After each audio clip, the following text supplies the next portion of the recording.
Germany, Italy और दीगर कई ममालिक में यह कानून मौजूद है।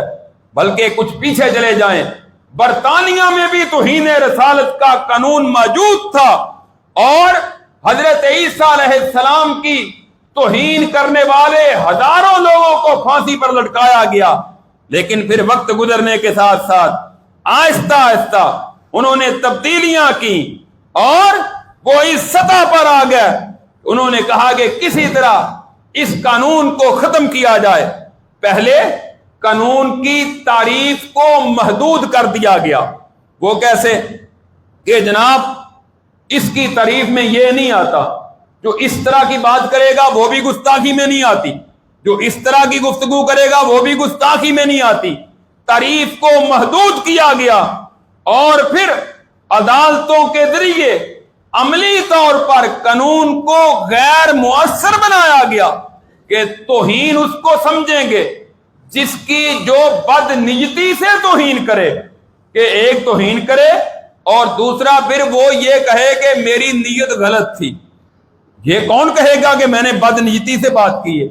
इस तरह बरतानिया में आहिस्ता आहिस्ता कानून को खोखला किया गया और फिर 2008 में बरतानिया में सिरे से ये मुकद्दसात की और तौहीन रसालत की जो सजा थी उसको खत्म कर दिया गया।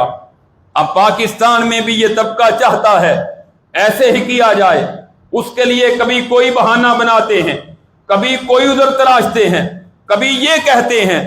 लोग अपनी मुखालफत के लिए दूसरों पर नाजायज तौर पर इल्जाम लगा देते हैं तौहीन रसालत का, लिहाजा ये कानून खत्म किया जाए। बतलाइए कौन सा कानून है कि जिसका गलत इस्तेमाल नहीं होता? डकैती का कानून हो, चोरी का हो, बदकारी का हो, क्या उन कवानीन का गलत इस्तेमाल नहीं होता? गलत इस्तेमाल होता है।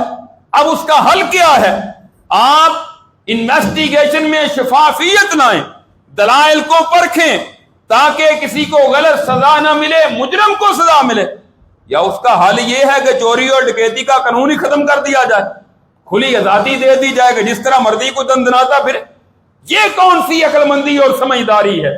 कानून का गलत इस्तेमाल रोकना ठीक है, गलत इस्तेमाल नहीं होना चाहिए।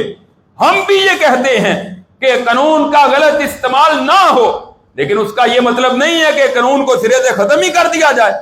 ये अब यही चाह रहे हैं हमारे पाकिस्तान का लिबरल तबका, बेदीन तबका, मुल्हिद तबका और इनके पीछे यूरोप और मगरब के इस्लाम दुश्मन ताकतें। वो ये चाहती हैं कि पाकिस्तान से तौहीन रसालत का जो कानून है उसको खत्म कर दिया जाए।